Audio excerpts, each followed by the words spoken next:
Ed.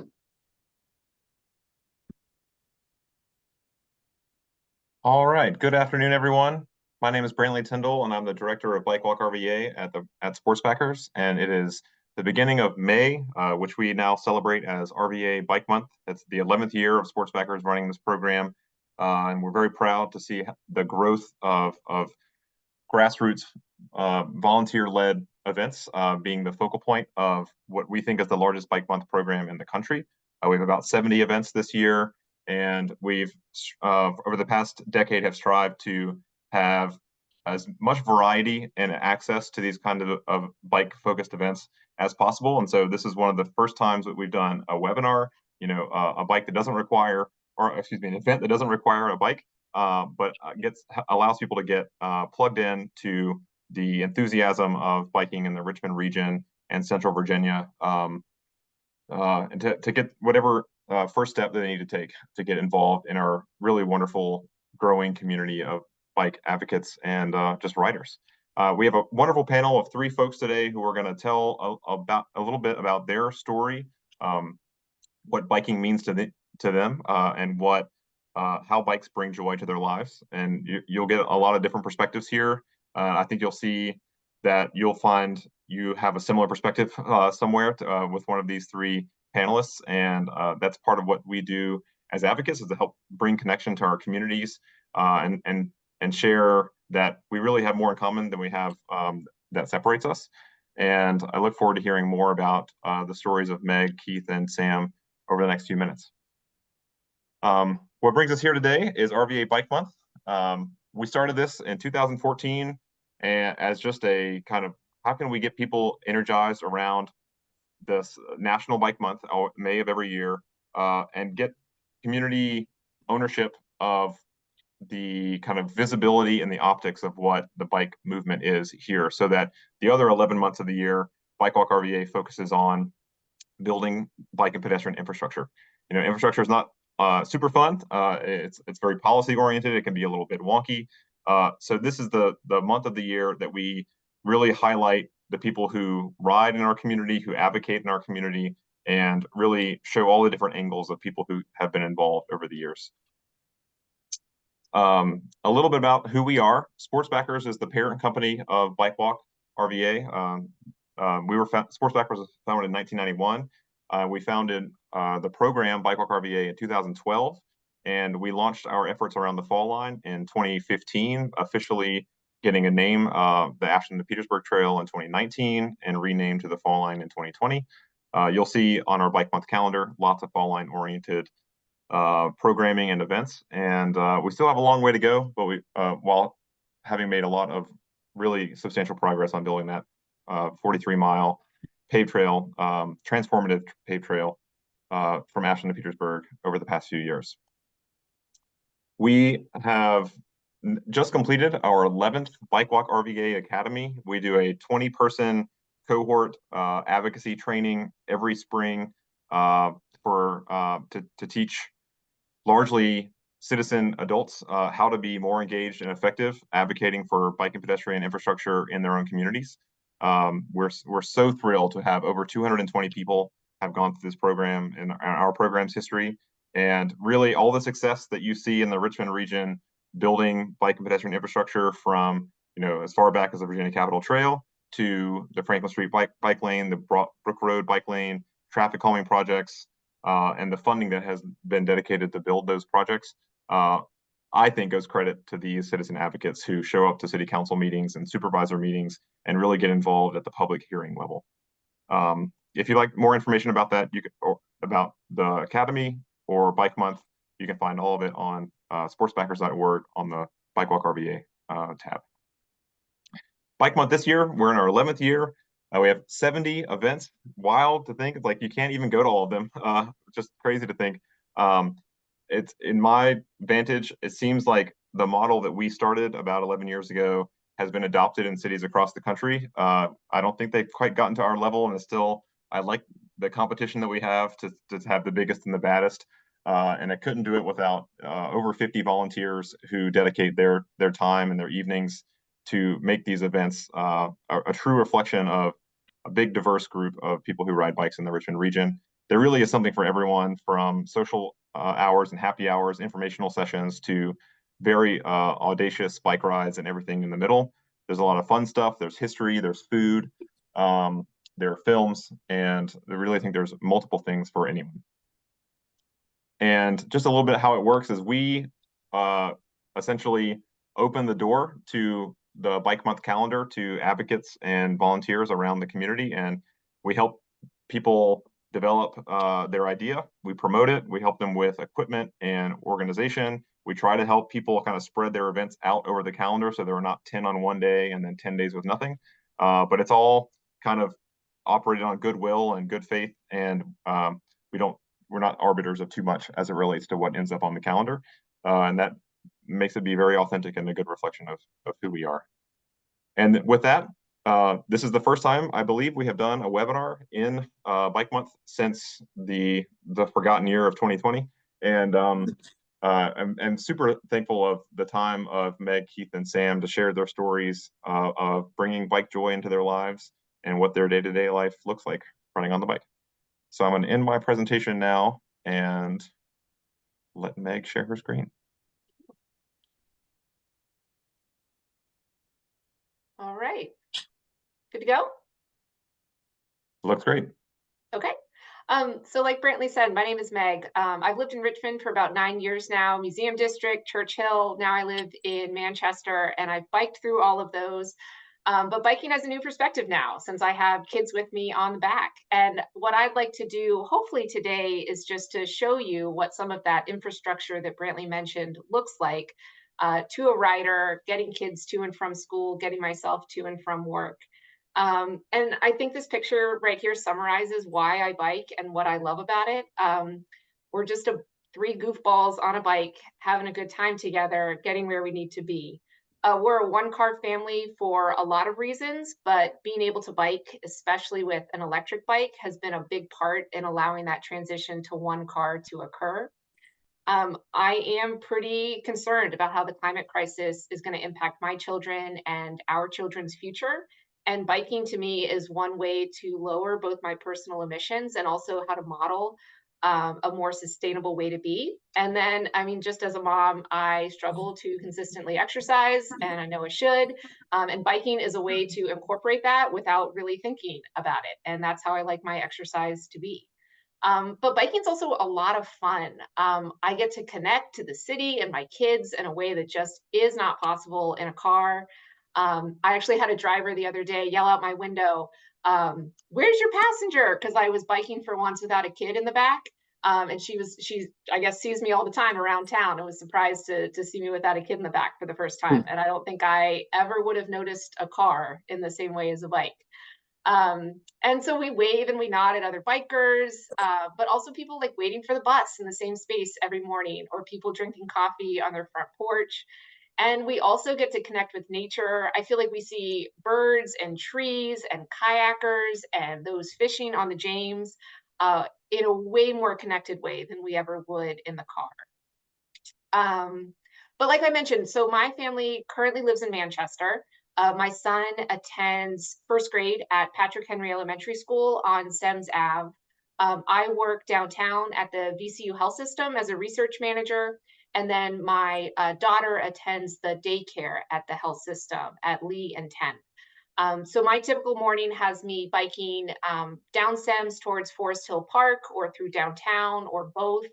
And I love being able to do it, but it can also be a nerve-wracking experience when you consider that I have the kids I love most in the world sharing the same space as a 3,000-pound vehicle with a driver that may or may not be looking at their cell phone or rushing to a destination or something else. So first off, I thought we'll get Elliot to school because he's first and he has to be in there by 8 a.m. So you'll see some of these maps, and I tried just, kind of just my perception, highlight in yellow things that are separate but maybe unprotected bike lanes. The green are protected bike lanes, and then reds are the sharrows. So in the neighborhoods where I currently live, we have to really watch out, even as we approach stop signs, because cars park all the way up to the corners, and it can be really hard to see cars approaching from either direction.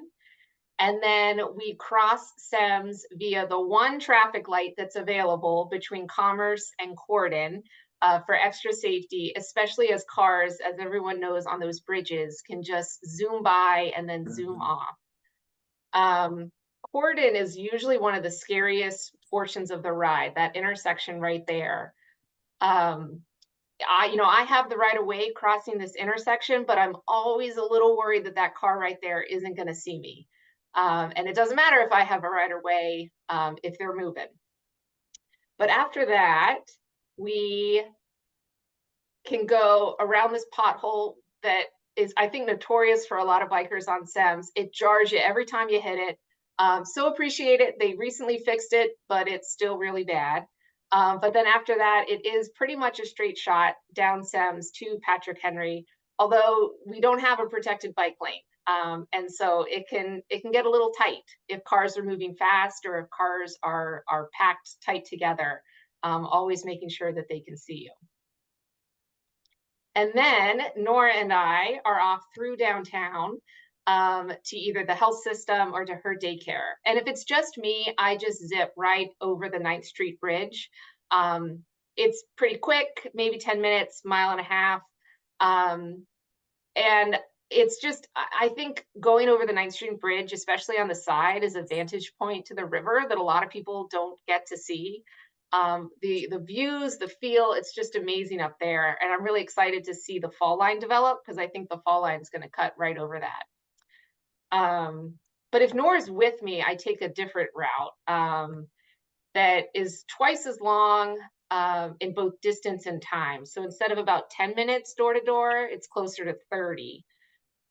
And that route provides a bit more of a protected bike path for me. So it can be a little tricky to get onto the Teapot Bridge itself, but I hear that the Department of Public Works are working on the access point there with the new bridge. So that'll be exciting. But then after that, it's really one of my most favorite places to bike is over the Teapot. And so once we pass Teapot, we're up on Tredegar, which can be a little dicey. There's a sharrow, but cars move pretty quickly. Cars can be parked. And as we try to navigate through on this red path here, we have such a nice yellow green and then to a green. But we have to make our way over from the rightmost lane to the left with a lot of speeding cars so that we can get onto the protected bike lane at Franklin. And we can take that from Franklin to Jackson, protected bike lane, which is great. But I think as a lot of bikers in the city, it doesn't mean that you aren't going to have people or vehicles that you need to be aware of there. And then I think I'll just end with, I try to share a little bit about what my daily commute can look like, but I hope those are pretty comparable to a lot of other bikers in the city. But I really think with some more focused planning and engineering and support, biking can become easier and safer and more accessible. And I have a lot of people tell me that they can't believe that I bike, especially with kids. But I hope that when they see others riding, they think that they can ride too. And our bike commute allows us to count turtles off the Teapot Bridge, to stop and swim in the James. I feel like we can say hello to our neighbors, those we know and those we don't. We feel connected to the city in a way that we could never experience in a vehicle. The sounds of people living and being here, and I think we feel more a part of that too. So I look forward to hearing from Keith and Sam and how they connect to the city on the bike. But I just really encourage, as we talk about ways to support biking, to think about if my kids or if your kids are on the back of a bike, what would you want them to have in place?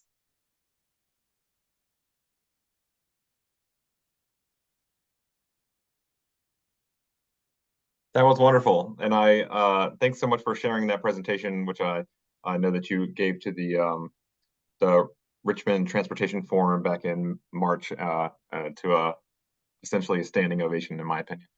So just what a great day in the life, and to really show people what the experience is like. We're going to have some questions and conversation at the end of the program, but why don't we go ahead and pitch it over to Keith and tell us a little bit about your biking.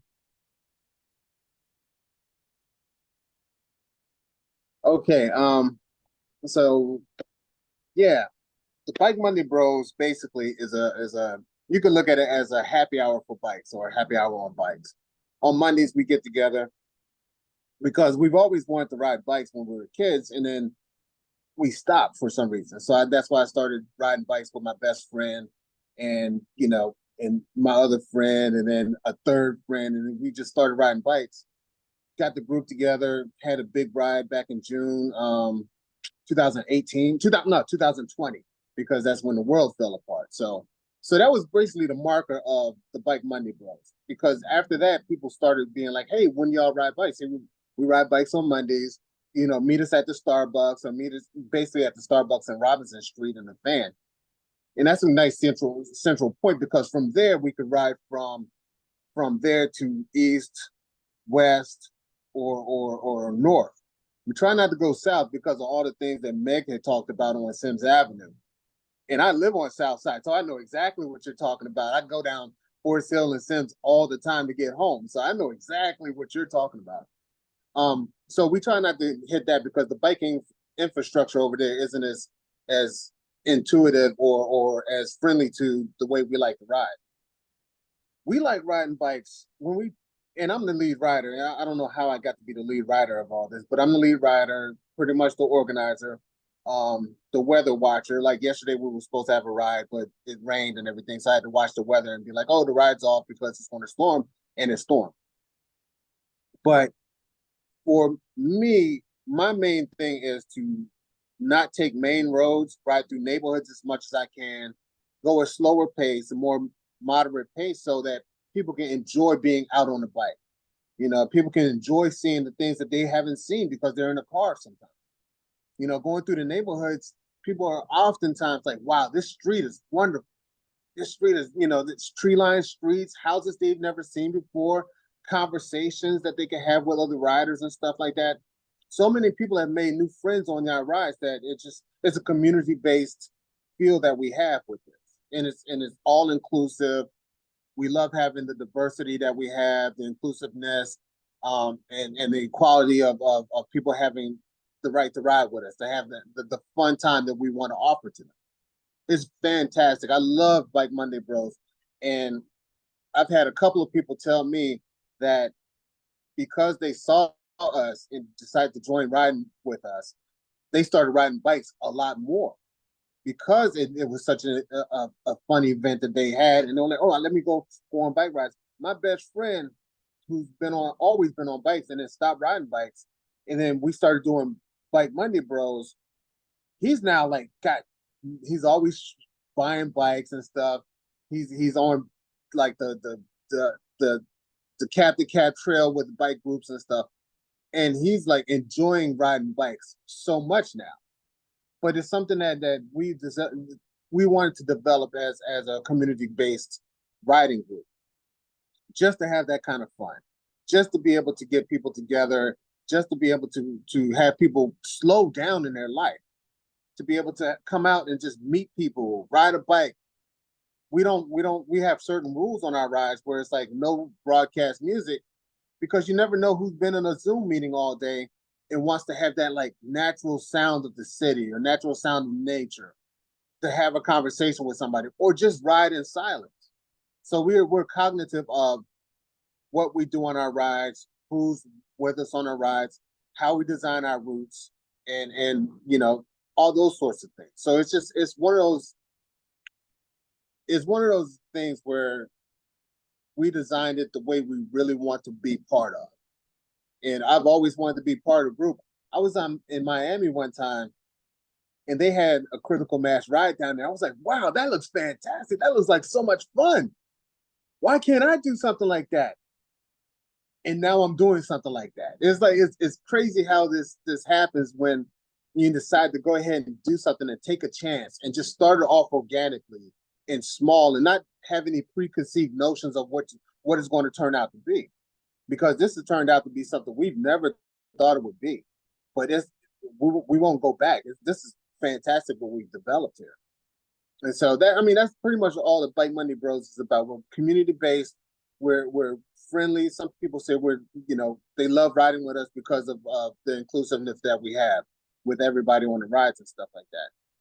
I mean, we like the democracy, because even though I'm in the lead and stuff like that, I'll sometimes stop and be like, hey, which way y'all want to go? Do y'all want to go here? Y'all want to go there? And then we'll decide as a group, hey, let's go over this way. We haven't gone this way yet. So that's one of the other things that Bike Monday Bros is love, it is recognized to have. It's like that inclusiveness, that respect for all the riders and stuff like that. And we don't drop anybody. If one person has a problem, the entire group stops, because it comes down to being secure with each other too. We don't leave anybody behind because we don't want them to feel left behind. We want them to feel like they're safe with us. And that's one of the greatest things about the Bike Monday Bros, I think. So that's pretty much the long and short of what we've developed as a group. And we love being in Richmond because it has so many places to go, and you could take different routes to get there. So yeah. Thanks, Keith. And I'll say I'd love to hear more about some of your inspiration and other rides that you mentioned the one in Miami towards the end of the panel.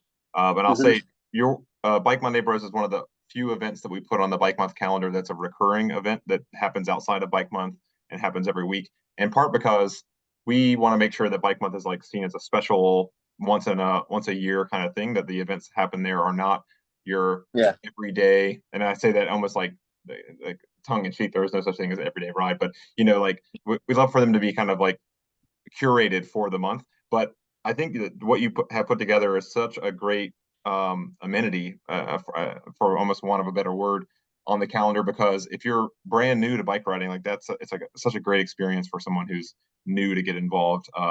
Very placid and chill. So you get special billing on the Bike Month calendar, just so you know. Thank you.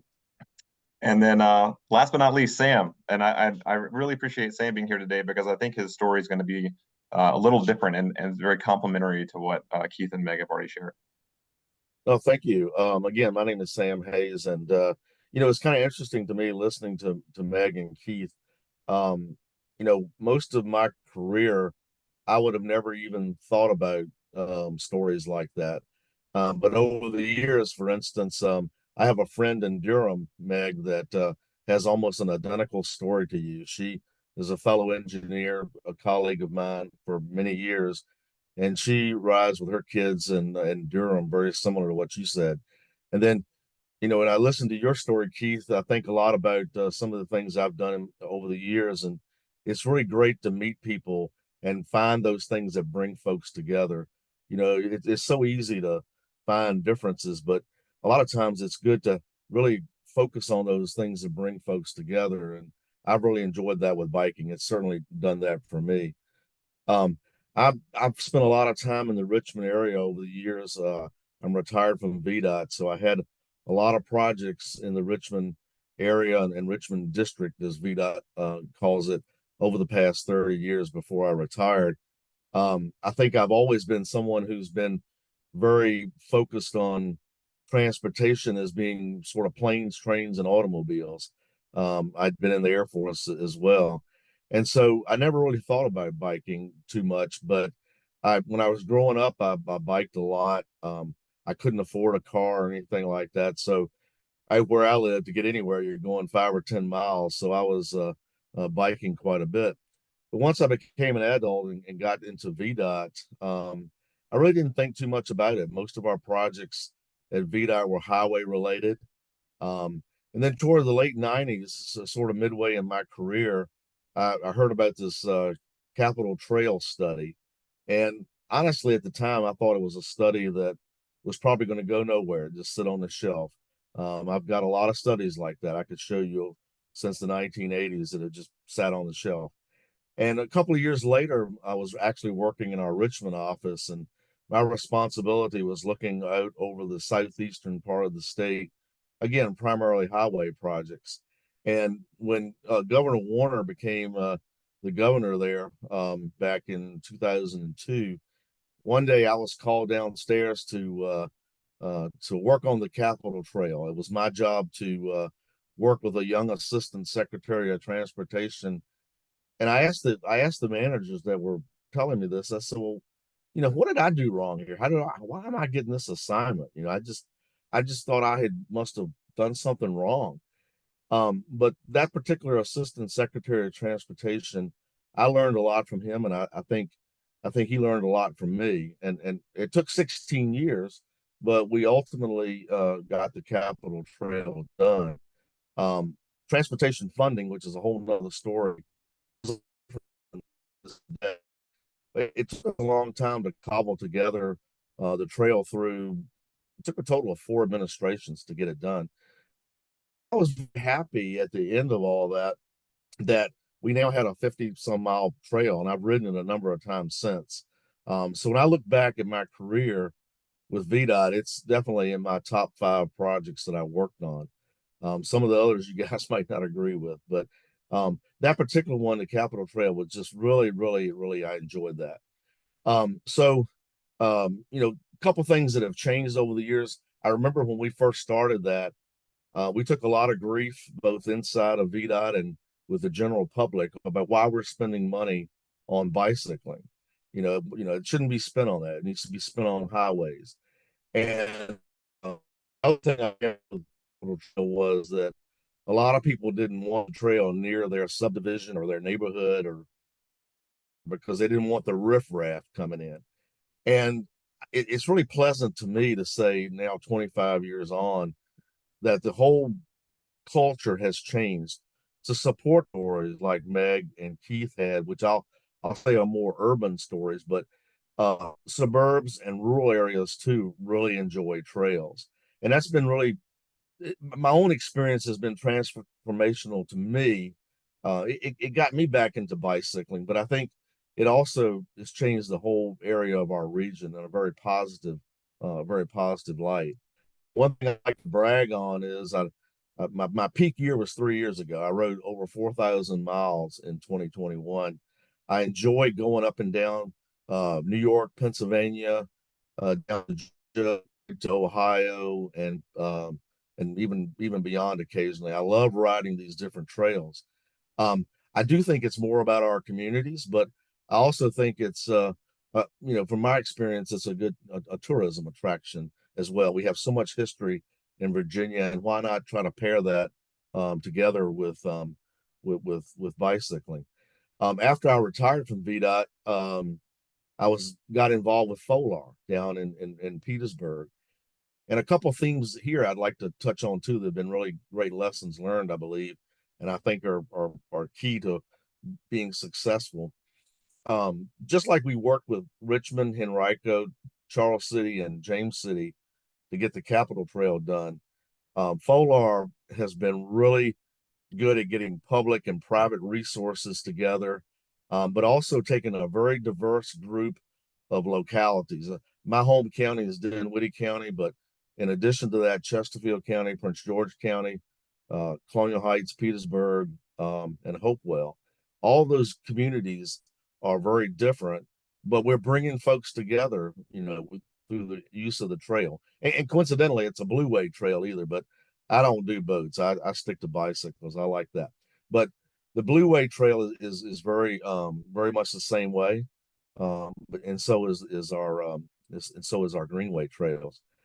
And something I liked about that is I'm a rural person, okay, but I've really learned that here in Central and South Side Virginia, all of our localities have so much stuff.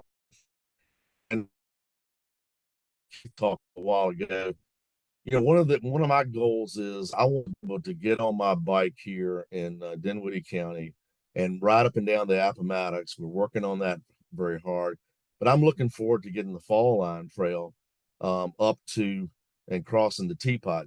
And in fact, the Teapot, you mentioned that, Meg. I take a lot of pride in this. After I retired, I worked with a firm that a colleague at my firm designed the Teapot Bridge. And so we spent a lot of time out there looking at that design and some of the ways that you can build historical nature of something like that, build it into into a trail that, in that case, connected both sides of the river. So I really enjoy those kinds of things. We've got down in Tri-Cities as well.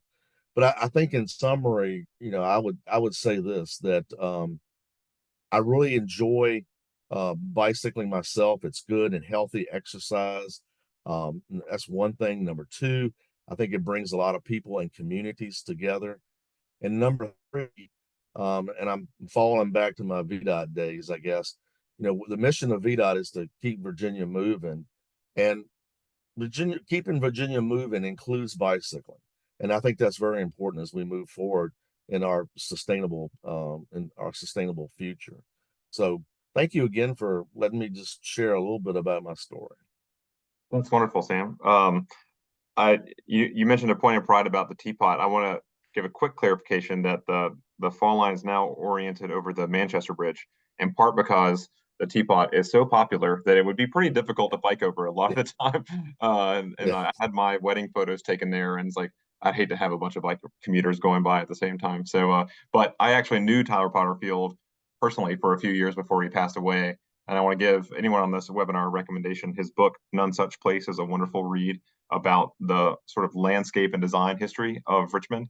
It's a really good read, really interesting, starting with the literal John Smith, like the actual storied character, up to modern day. And there's a reason why the bridge is named after him. It's because he had a pretty insightful mind about designing urban spaces. And he was known as like the bike commuter at City Hall for 15 years before anybody else did it. He lived in Oregon Hill and biked to City Hall. So I love that you brought him up, because that's I think it really ties all of this together. I took some notes, and I'd love to ask some questions of each of you, but I want to give you each the opportunity first to say, do you want to respond or inquire more about what each of you said? Don't all go first. I don't know. Ask me a question. Sure. All right. Well, Keith, I'll start with you since you asked. You mentioned a bike ride in Miami that maybe served as some inspiration, and Yeah. there are a few that I'm familiar with that I think are very in line with what y'all do. There's Mobile Social in Atlanta, if that hasn't evolved to another organization, and DC Bike Party in DC, obviously, and then of course, I think we all aspire to be Detroit Slow Roll. Yeah. No, because I was hanging out with my girlfriend, and this was years ago. This is years ago, and so we were just like getting ready to go somewhere, and it was at night, and all these bikes just came down Biscayne Boulevard, and it was like, whoa! I was like, whoa, what is that? That's so cool, And I was always wondering, why couldn't I get involved with something like that? What got to that point where a bunch of people want to follow, a route with a person, and then everybody joins in and becomes this huge thing. I never knew that was a possibility up here, as far as I'm concerned, because I never was really on bikes like that until Bike Month a couple of years ago, when I got the bike and all that stuff. But being inspired by other bike groups, it really showed me the possibility of, hey, you could actually start one yourself without even thinking about it. And we didn't think about it. We didn't think Bike Monday Bros would be as big as we are. And it just happened that way, just because people want to get involved, because we were like a group that presented ourselves as a friendly, come join us, come ride bikes, group. And people just was like, hey, when y'all ride, and can I ride? Yeah, sure, join with us. Come ride bikes with us. This is great. This is fun. We're not like going to like race anybody. We got nothing to prove. We're not going to like, hey, barrel down like Broad Street and just try to race each other. We're not doing all that stuff. We just wanted to be a comfortable ride for anybody who's like a professional rider or who's just starting out, just to get people involved with riding bikes. And that's pretty much what we just kind of formed ourselves to be. It's just like that entry level, hey, if you don't want to do anything strenuous on a bike, that's fine, come with us, because we don't want to do anything strenuous either. So, and plus we want to stop off and hang out and have like a happy hour kind of feel to it, where we could just get together and have a conversation over beers or sandwiches or ice cream sandwiches or cake or whatever at the end of our rides. It just became comfortable, and that's what we're known for. And I'm super proud of that. Super proud of that. That's lovely. One of my favorite memories from last year is joining one of your rides, and we went to Stella's Market in the West End, and Yeah. had an ice cream sandwich in the patio with 40 of my friends. Pretty fun. Mm-hmm. Yeah, that's great. Keith, I really like what you said about exploring the neighborhood too, because I feel Yeah. like that's something that I so love, that you don't have to take the same route every day. You know, you can kind of switch it up, see what's new. Oh, that someone was building something. Let's go see where it is. Yeah. So I was just curious if you have a favorite or a recommended route on the north side. We typically go north side. We go through what's the Highland Park. And it's great because we can see, like, we can go through some low income neighborhoods, and I gotta tell you, when we go through these neighborhoods, people are like, hey, you know, and we get so much love from those neighborhoods. It's so cool when that happens, you know. Little kids are out and stuff like that. Like, we had a couple of kids, like, we were riding and a couple of kids joined in with us, you know, just for a few blocks and stuff, and then jump back out. And it gave them that experience of being around a bunch of people on a bike in a big group. And, you know, that kind of, maybe that'll inspire them to start it, you know. So just by seeing us go through these neighborhoods. So we go through, you know, some low income neighborhoods, some super like high income neighborhoods and stuff like that. But it doesn't matter because we're a culmination of the community who has a different range of experiences, of financial ability, for you know, a range of things that people can actually like relate to. And we can go through these neighborhoods and just get so much love from either the kids on the side of the road or some folks up on the porch. You know, it's so that's one of the greatest things about riding with this group. It's just like, just people see us and like makes us smile. You know, it's pretty cool. It's pretty cool.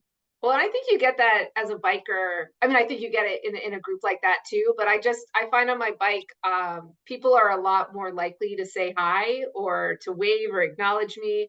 Brantley, you mentioned the Teapot Bridge.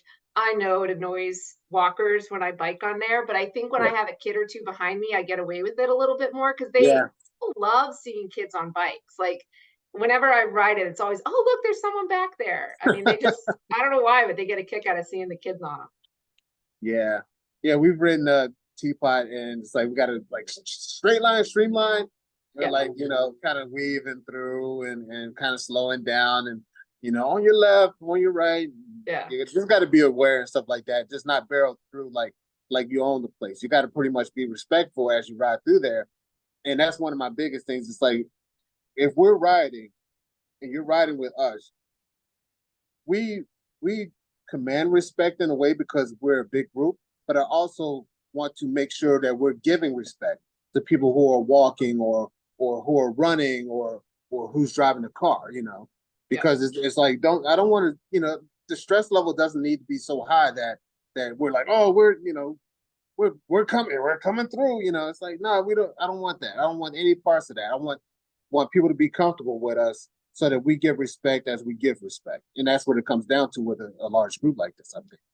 Yep.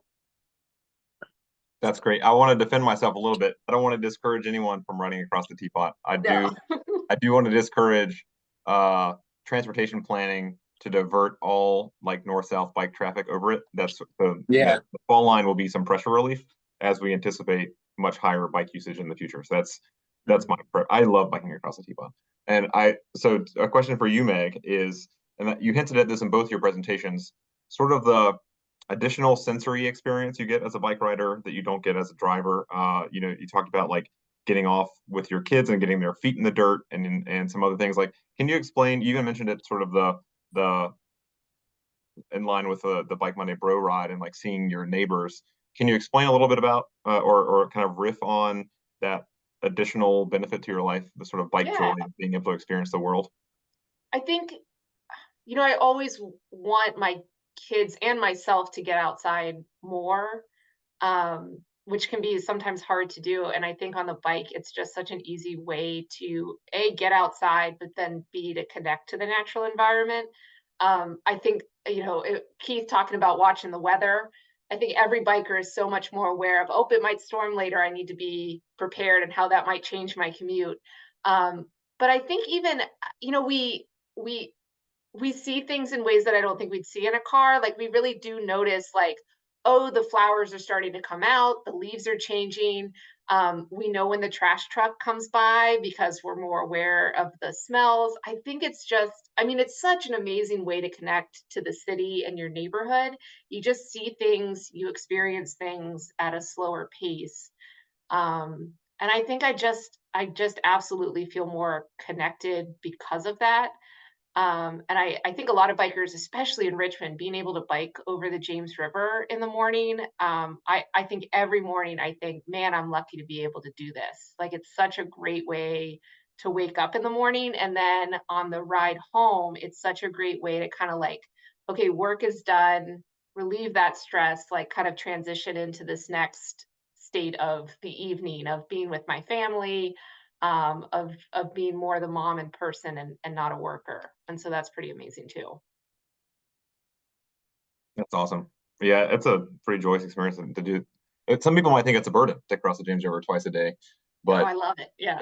sunrises and sunsets and wind on your hair, like the teapot. If you haven't been Yeah. over the teapot, like you're so low to the river, you can just feel the rushing and it's like, it just feels vibrant. Oh, and Um, my favorite part is when you're crossing over the teapot southbound and you hit the tree canopy there, and it's just like an immediate like cool down. The humidity is gone. It's Yeah, amazing summer. and it instantly like gets silent. Yeah. Love that. Yeah. Sam, you mentioned regionalism in the importance of building trails, and I'm kind of putting myself in your shoes a little bit, or in your past experience, being assigned as punishment, or like or at least the thought crossed your mind to work on the Capitol Trail, and to think 20-ish years later, the not only is the Virginia Capitol Trail completed and like universally seen as an excellent uh, development, but now we're on the cusp of having a triangle loop of three regional trails from Ashland to Petersburg, and then from Dinwiddie to Hopewell. And then if you cross the Benjamin Harris Bridge, you can get up the Virginia Capitol Trail from Richmond to Jamestown. That's like a loop with little spurs at each end. And that's something that people will travel the world for. And like I've been told that engineers don't like to build tunnels. They like to build bridges because they're like architecturally more interesting, and it's like sort of like this Ayn Randian, like I've done something important. It's like a statement. And I can see how trails might not have that cachet until you see them be this regional mega project that everybody wants some of theirs. Like as soon as the Virginia Capitol Trail was completed, if you didn't have yours, you're like, oh, how do I get mine now? And the fall line's going to check that box for some folks, but not for the entire region. And I'm curious, does that ring true? And what do you think the next step is? Well, I think first off, as being an engineer for a long, long time, I think engineers the ideas that engineers have are as diverse as any other group. I know folks that I work with that love bridges. I know folks that hate bridges. I'm working on tunnels and different things. I think that what's really key is, and this is a term you'll hear at VDOT these days a lot, but it's context sensitive design. And I think the trails need to kind of fit that same mold. If you're in an urban area, you take advantage of many of the things that Meg and Keith have talked about. If you're in a rural area, and for that, I love riding the roads around where I live because you see, just like y'all were saying, you see things that you don't see driving by. And so I think if you take the trails and you take advantage of them in their particular areas, again, they present a diverse group of experiences that, for instance, with the Fall Line Trail, I think you'll be able to go from one end to the other and experience all of those. You'll be able to do some rural, suburban, and urban there. The one thing I've been at least a little bit involved with is the East Coast Greenway. And so I have this vision. I don't know whether I'll live to see it, but I'd like to be able to go to Raleigh from here too, for instance, or have people from Raleigh come to Richmond as an example. But I think it does bring people together. I would say this too. One thing I didn't really think about until I was listening to some of the other stories, but trails are a big tent sort of idea. And so when you look at, like in Folar has been really good at this, I think, over the years. They've been using private resources and public resources together. And oftentimes that's the way you achieve big projects. I've never been involved in a transportation project that got done quickly for a whole host of reasons. And so trails are no different. And I think if we come together and have a vision, I would like to see personally, I spend most of my time in Tri-Cities, but I would love to see the Tri-Cities region come together with the Richmond region, and be able to do some things together. So for instance, you're talking about how connectivity and whatnot. I could see some connectivity from the Capitol Trail east of Richmond down toward Hopewell. There's been talk of that, of course. That would be a good way. Anytime you have a circuit, it makes it a lot better instead of just linear. My example for that is the city of Raleigh. If you go to Raleigh, and I ride there a lot too, there's a lot of connected trails there that you can do 10-mile loops, 30-mile loops, 60-mile loops, that kind of thing. And that makes it a lot better for folks. So not only is that inclusive by bringing more people together, but it also gives you a better experience. And that's what I would recommend is all of our localities, rather than fight one another over different things, is come together. And trails is one of those, bike trails is one of those areas where I think people have come together very well. I totally agree. We had a ribbon cutting for a 5-mile section of the fall line just 2 weeks ago, and the executive director of the Central Virginia Transportation Authority, Chet Parsons, just leaned into the whole idea of regional collaboration. And the John Badesky, the county administrator for Hanover County, said similar things. It's like everyone has come together to put money where their mouth is. That's my term, not his. They now that there's money on the table for them to negotiate around, they're building projects they're all bought in on, and they're all really enjoying themselves. And they recognize, I mean, the first regional funds they spent from the CVTA went to the fall line, $104 million, like all at one go. Like that was the Virginia Capitol Trail never got that kind of windfall all at once, and especially from all of our region. Not to compare them, they got all federal funding, and they of course serve as a proof of concept for the fall line. But it's like the success of the Virginia Capitol Trail allowed our region to say, "Wow, we should work together to get the next one." And it's amazing that that's what the story has been. Well, just think that hopefully that will lead to other ideas, trails for regional cooperation. Yeah, and for our viewers, I should say the fall line connects 7 localities, Ashland to Petersburg, 2 of which are not in what most people would describe as the Richmond region. It's in the Richmond MSA, which is the federal designated area, but not in the Richmond Region Planning District. And Colonial Heights and Petersburg are in the Crater Planning District.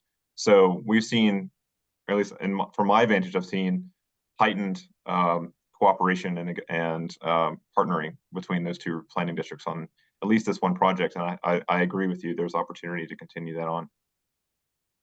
Well, I've just recently joined the Crater Planning District myself.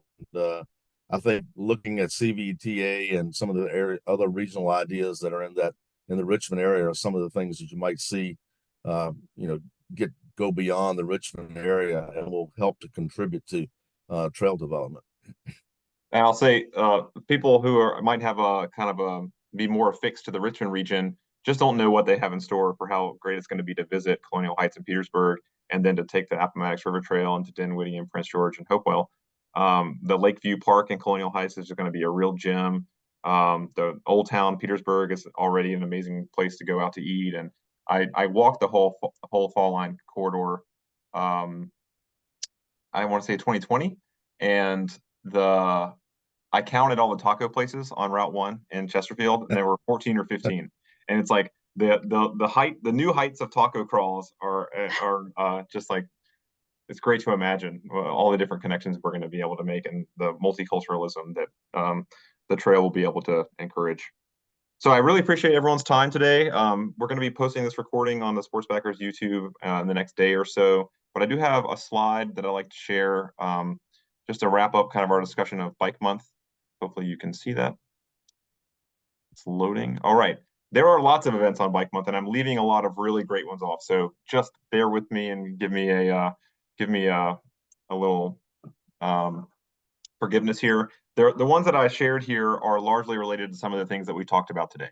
So there's not an official event, but there is a Richmond Urbanism Happy Hour group that is largely organized by professional planners and people in that sphere.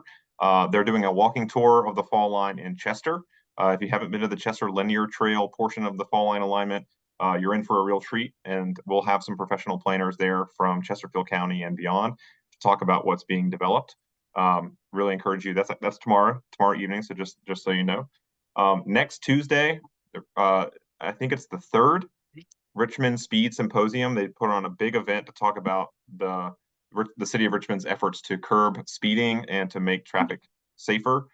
So that's very much a traffic safety kind of minded thing, but they're doing a public hearing around some of the proposed bike lane projects that are in the works. So this is your time to find out what the city is doing, what they're preparing to build. You can advocate for them to be more protected or whatever your particular perspective is. Find out what's going on, and this is your time to advocate for I think 5 or 6 different bike lane projects that are in the works right now. On May 20th, Bike Walk RVA is partnering with Manchester Alliance, Shako Partnership, and a number of other organizations to create a community conversation about the replacement of the Mayo Bridge. That bridge is a once in a lifetime. It's over 100 years old, so the replacement of this bridge is a once in a lifetime opportunity to get it right. And we want to make sure that the bridge is designed to encourage people to access the river, to encourage people to have safe multimodalism across the James River at the 14th Street Bridge, and to think about Richmond's riverfront future, especially considering Richmond just bought the majority of Mayo Island and thinking about the potential of that being a park. And then Sam, I got you on here. Folar just moved into a new office in Petersburg, and they're having a ribbon cutting on May 31st. And like every Monday, we have Bike Monday Bros on Mondays. You know, if one thing I would like to mention about the ribbon cutting, we are blessed to have gotten one of our folks that have been on our board has really helped us with getting a building, and we're very excited about that. But the other part about this is that we use this annual meeting to give out awards for folks that have helped with trail ideas, much like you guys have discussed today. And so I'm thinking this is going to be my last year as chairman, but I'm very excited about giving some awards out to people who have helped with trails. And the other pitch I would have to you guys in the Richmond area, come on down to Petersburg. Our building is right in the middle of Old Town, and you can experience all of that and bring your bike and ride part of the Appomattox River Trail that's already built. Excellent plug. We'll see you there. And of particular note, I'm excited to see Barb Smith is getting an award, and we work with her in Chesterfield. And it's sometimes our public servants don't get enough thanks for the hard work that they do to make sure this work gets developed. All right, with that, your access to all events RVA Bike Month is at rvabikemonth.com. Most of the events have a URL or other information shared. A couple of them are still straggling, but it's updated pretty regularly. And if you have any questions, you can reach out to us. My email is brantley@sportsbackers.org. Appreciate all your time, and we'll see you out there. Thank you. Thank you very much.